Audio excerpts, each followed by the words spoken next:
Hello and welcome back guys. Last video में हम लोग ने बात किया था ऑब्जेक्ट ओरिएंटेड प्रोग्रामिंग के बारे में।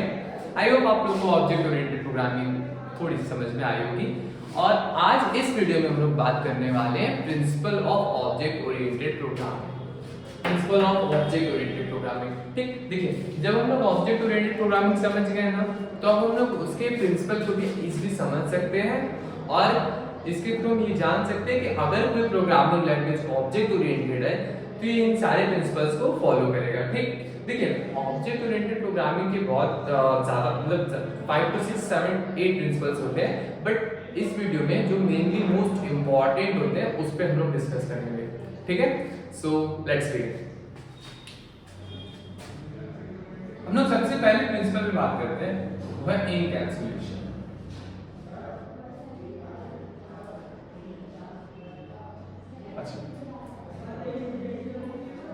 मैंने क्या लिखा? एनकैप्सुलेशन। अच्छा, इस पे बात करने से पहले हम लोग इस वर्ड की मीनिंग निकालते हैं, ठीक है। ये क्या है? एनकैप्सुलेशन। अगर मैं इसको ऐसे इसका ये पार्ट आपसे बस बोलूं, इसका मतलब आपको क्या समझ में आ रहा है? CAPSUL, capsule, like something related to capsule. And capsulation मतलब कि कैप्सुलेशन मतलब कैप्सूल के अंदर something, creating a capsule. Okay, capsulation समझ गए? ये वर्ड आपको समझ गए, कैप्सुलेशन। अब इस वर्ड का मीनिंग ये बचा सिर्फ, ठीक। अब ये लास्ट वीडियो में हम लोग ने बात किया था ऑब्जेक्ट एंड क्लासेस, ठीक है। लास्ट वीडियो में मैंने बताया था आप लोग को कि जो ऑब्जेक्ट होता है उसके पास दो चीजें होती है, पहली डाटा, दूसरे उसके मेथड, ठीक। ऑब्जेक्ट के पास पहली चीज होती है डाटा, दूसरे उसके मेथड होते हैं, ठीक। तो देखिए, ऑब्जेक्ट की डाटा और मेथड की पैकेजिंग ऑब्जेक्ट के अंदर, इस प्रोसेस को बोलते हैं एनकैप्सुलेशन। क्या बोला मैंने? मैंने क्या बोला कि डाटा, मेंबर्स और मेथड की पैकेजिंग ऑब्जेक्ट के अंदर को बोलते हैं एनकैप्सुलेशन। समझ में आया? देखिए, बेसिकली एनकैप्सुलेशन आप इस तरह समझ सकते हैं।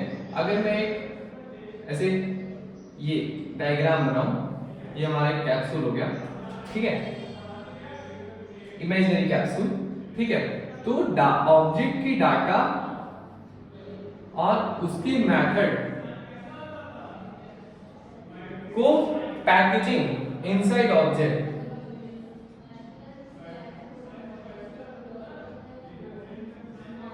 इसकी पैकेजिंग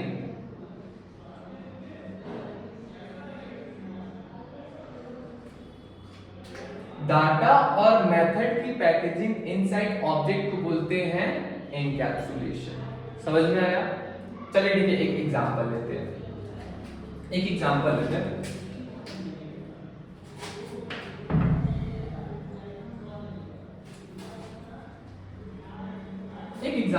चलिए हम एक क्लास बनाते हैं, कैप बॉक्स नाम का।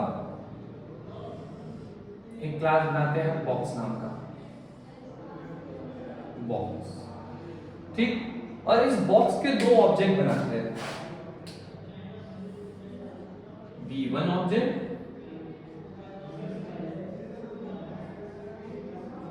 और V2 ऑब्जेक्ट,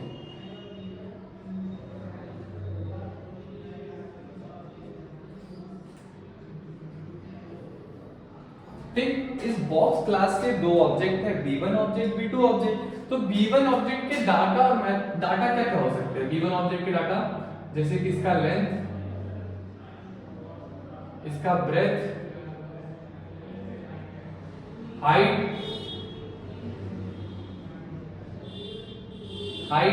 ठीक। ये इसके डाटा हो गए। मेथड्स की बात करें तो इसके क्या क्या मेथड हो सकते हैं? मेथड में आप इसके आ सकते हैं कैलसी वॉल्यूम, टू कैलकुलेट वॉल्यूम। दूसरा मेथड कौन सकता है? कैलसी सरफेस एरिया, ठीक। ये इस ऑब्जेक्ट के डाटा हो गया। और ये दोनों ऑब्जेक्ट का मेथड हो गया। ठीक, देखिए ऑब्जेक्ट के डाटा और उसके मेथड की ये जो पैकेजिंग है, पैकेजिंग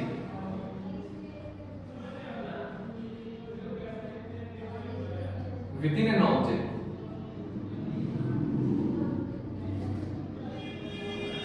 मैंने क्या बोला कि डाटा मेंबर्स और मेथड की packaging within an object को बोलते हैं इनकैप्सुलेशन। इस प्रोसेस को बोलते हैं the packaging of data member and method within an object is known as encapsulation. I hope guys आप लोग को इनकैप्सुलेशन समझ में आ गया होगा। ठीक, अब हम लोग नेक्स्ट प्रिंसिपल की ओर बढ़ते हैं। हम लोग नेक्स्ट प्रिंसिपल की ओर बढ़ते हैं जो कि हमारी है डाटा हाइडिंग। आप लोग डाटा हाइडिंग सुने हो? लाइक आपको नेम से क्या लग रहा है कि ये प्रिंसिपल के अंदर क्या होगा? Related to something hiding, data hiding. ठीक, मैंने क्या बोला? सेकंड प्रिंसिपल है हमारा डेटा हाइडिंग।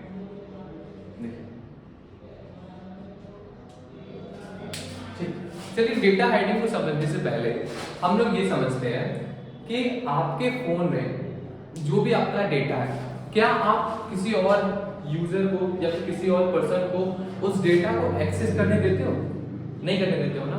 क्या आप चाहते हो कि आपका जो वो डेटा है आपके फोन के अंदर, भले आपकी फोटोज हैं, भले आपकी वीडियो, उसको कोई और भी एक्सेस करे? या आप चाहते हो? नहीं चाहते हो ना? सिमिलरली हमारे प्रोग्रामिंग में भी जो भी हमारे डेटा होते हैं उनको आउटसाइड से हम लोग एक्सेस नहीं करने देते हैं। समझे? नहीं समझे? Let's start. जैसे मैं क्या बोल रहा हूं कि हम लोग अपने डेटा को आउटसाइड ऑफ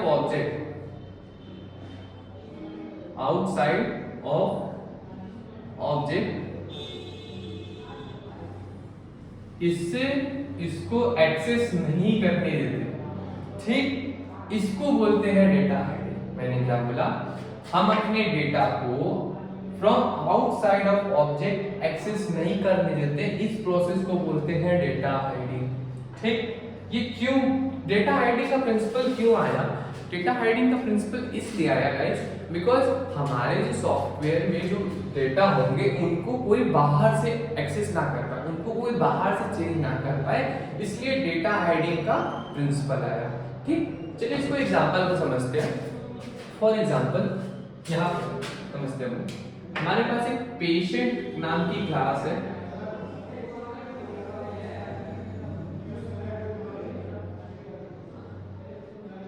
पेशेंट नाम की क्लास है। ठीक, इसके आप ऑब्जेक्ट बनाते हैं, दो ऑब्जेक्ट, एक P1 बनाते हैं और एक P2 बनाते हैं। इसके दो ऑब्जेक्ट। ठीक, अच्छा, अब पेशेंट है ना, तो पेशेंट ऑब्जेक्ट के डाटा मेंबर्स क्या क्या होंगे? पेशेंट का नेम, उसका आईडी, उसकी एज, ये तीनों डाटा मेंबर होगी बेसिकली डाटा। अच्छा, अब पेशेंट का मेथड क्या होगा? रिकॉर्ड डाटा, एक पेशेंट का मेथड हो सकता है। दूसरा डिस्प्ले डाटा,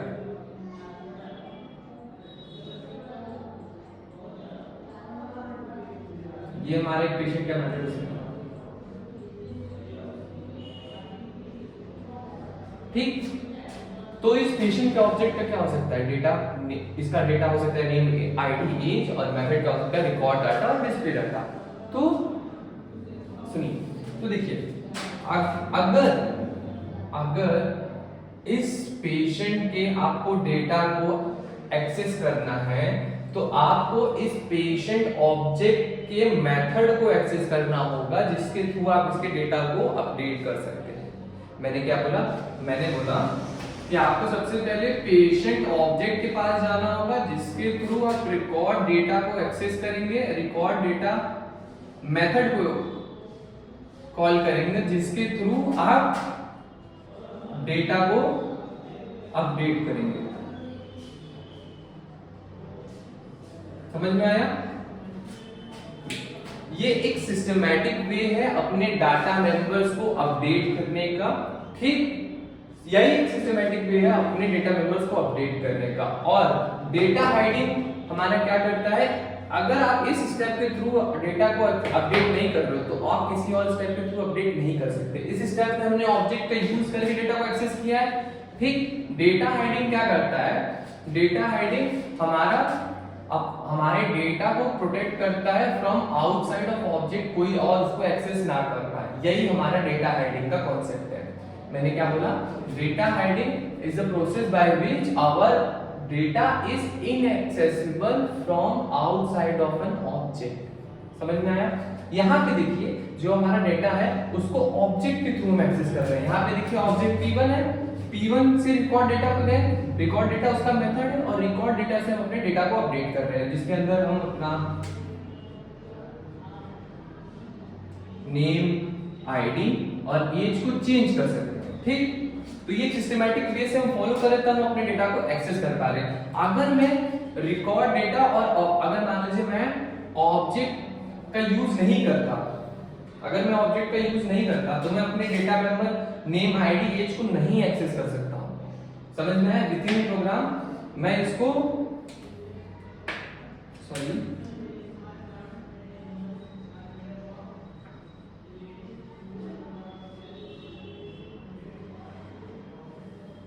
ये आउटसाइड सोर्स ऑफ ऑब्जेक्ट है, मतलब मैंने ऑब्जेक्ट का इस्तेमाल नहीं किया, ना ऑब्जेक्ट का यूज किया।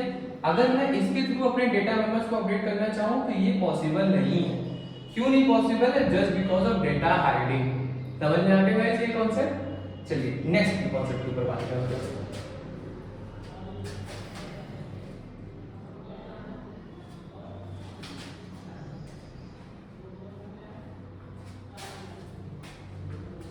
हमारा नेक्स्ट कॉन्सेप्ट है इनहेरिटेंस। इनहेरिटेंस अगर मैं बात करूं आपसे normal day to day life में इनहेरिटेंस का मतलब क्या होता है?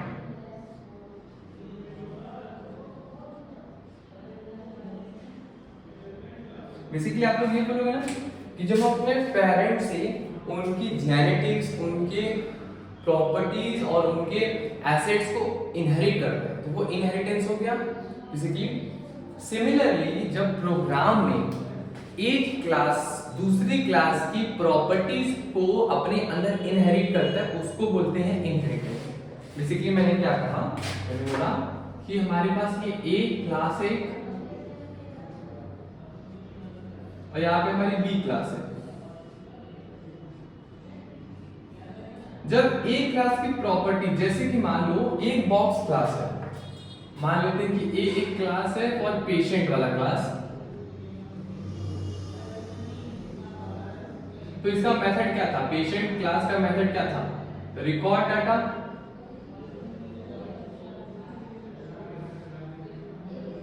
दूसरा क्या था? Display data.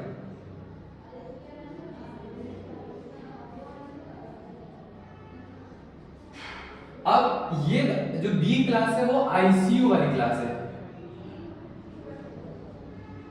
तो देखिए अब आईसीयू वाली क्लास में जो भी पेशेंट होंगे, आईसीयू मतलब आईसीयू पेशेंट जो भी होंगे वो इस क्लास के ऑब्जेक्ट होंगे, तो उनका भी तो डेटा रिकॉर्ड होगा और डिस्प्ले होगा। ठीक, तो उनको भी ये दो मेथड की जरूरत है, मुझे ये दो मेथड भी यहाँ पे डिफाइन करना पड़ेगा। तो मैं क्या करता हूँ, मैं सिंपली ए क्लास से बी क्लास को इनहेरिट कर देता हूँ। समझे? बेसिकली अब जब मैं इनहेरिट कर दिया तो जो बी क्लास है वो भी रिकॉर्ड डेटा और डिस्प्ले डेटा को यूज कर सकता है, और विदाउट मैंने बी क्लास में इसको डिफाइन नहीं किया, मैंने बी क्लास में सिर्फ ये बताया कि ये आईसीयू क्लास है। ठीक, इसका दूसरा एग्जांपल लेते हैं, जैसे कि दूसरा एग्जांपल लेते हैं। आप ये समझिए कि अगर मान लीजिए मैं एक एनिमल क्लास बनाता हूं,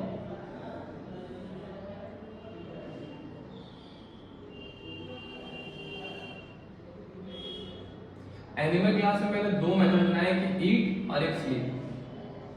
ठीक, मेरा दो क्लास बन गया, ईट और स्लीप। ठीक है, अब मैं एक और क्लास बनाता हूं, डॉग क्लास।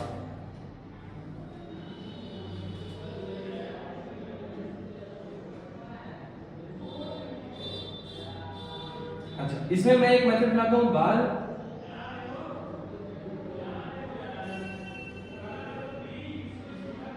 ठीक, बार, और एक मैं यहां पे बनाता हूं कैट क्लास।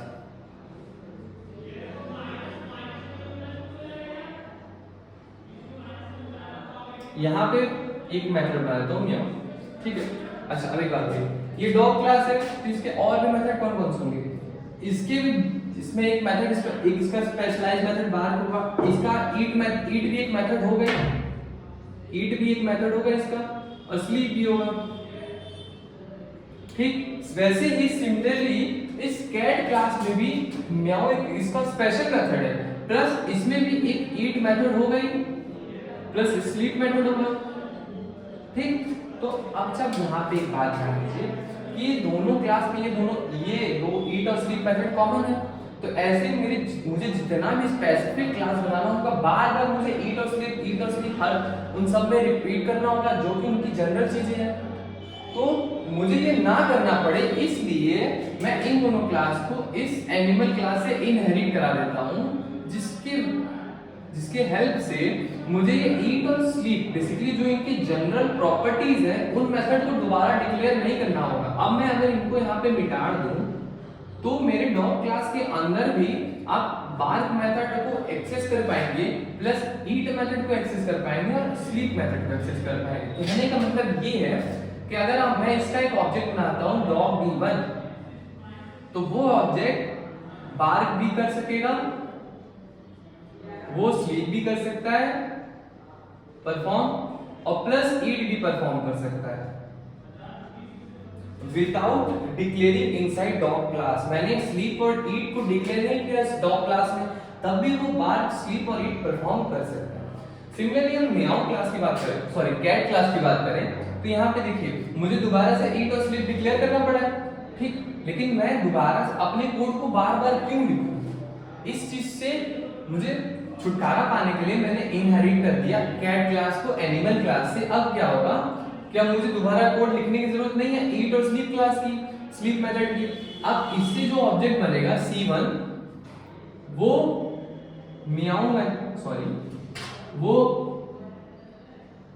म्याऊ मेथड को भी एक्सेस कर सकता है, प्लस स्लीप मेथड को भी एक्सेस कर सकता है, और ईट मेथड को भी एक्सेस कर सकता है। समझ में आया? तो ये प्रॉपर्टी जिसके थ्रू एक क्लास दूसरी क्लास के प्रॉपर्टीज और मेथड को इनहेरिट करना है, इसको बोलते हैं इनहेरिटेंस। आई होप गाइस आप लोगों को समझ में आएगा। ये एग्जांपल जरूर सारे नोट कर लीजिएगा, बहुत इंपॉर्टेंट है, और विद एग्जांपल आप करिए, आपको हमेशा समझ में आएगा हर चीजें, ठीक। अब सब लोग चलते हैं हमारी फोर्थ प्रॉपर्टी की तरफ, जो कि है पॉलीमॉर्फिज्म।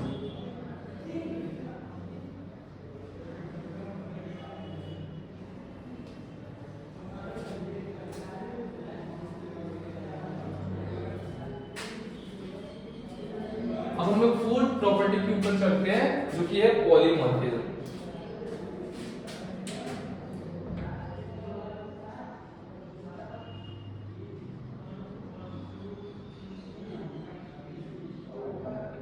ठीक, सबसे पहले इस वर्ड को हम लोग जानते हैं कि ये क्या है।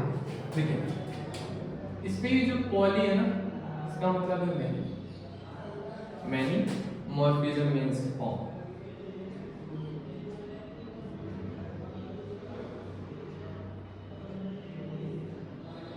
Okay, polymorphism means basically many form. अच्छा, अब इसका क्या मतलब है?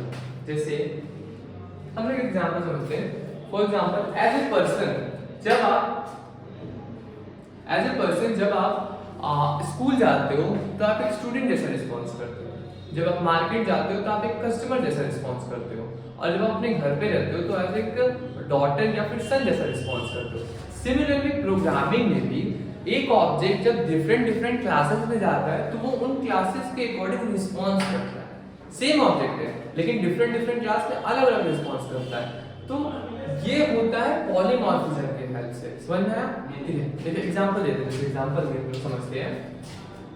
यहाँ देखिए एग्जांपल में समझते हैं। अगर मान लीजिए मेरे पास एक स्टूडेंट क्लास है, स्टूडेंट क्लास, ये स्टूडेंट क्लास है, हमारे पास एक मार्केट क्लास है।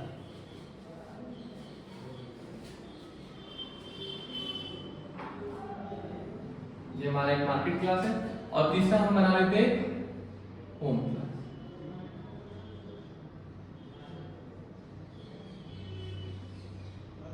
ठीक, देखिए अब एक हम ऑब्जेक्ट बनाते हैं पर्सन। पर्सन हमारा एक ऑब्जेक्ट है, बेसिकली एक ऑब्जेक्ट है। ठीक है, देखिए आप देख फिलहाल ना ये स्टूडेंट है, ना ये कस्टमर है, ना ये एक सन या डॉटर है, ये सिर्फ एक पर्सन है। ओके, मेल फीमेल मेल जो भी। तो देखिए जब इस ऑब्जेक्ट को हम लोग इस क्लास के पास करते हैं तो ये स्टूडेंट जैसा रिस्पॉन्स देगा।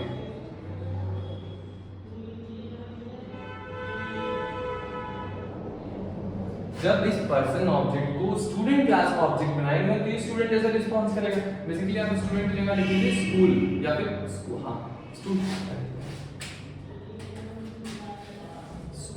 स्कूल क्लासेस को बोलते हैं।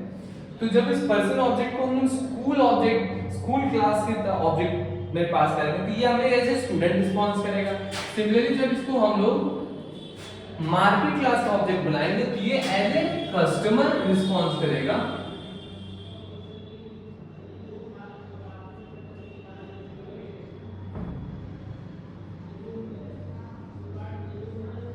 और जब हम इसको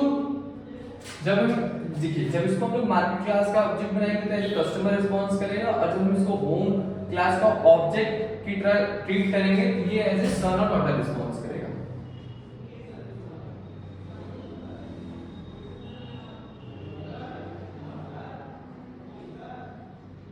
देखिए कहने का मतलब ये है कि जब हम एक ही ऑब्जेक्ट को डिफरेंट क्लासेस में अप्लाई कर रहे हैं तो वो डिफरेंट रिस्पॉन्स कर रहा है और वो सारे रिस्पॉन्स करेक्ट है। समझ में आया? सारे रिस्पॉन्स करेक्ट है अकॉर्डिंग टू क्लास है।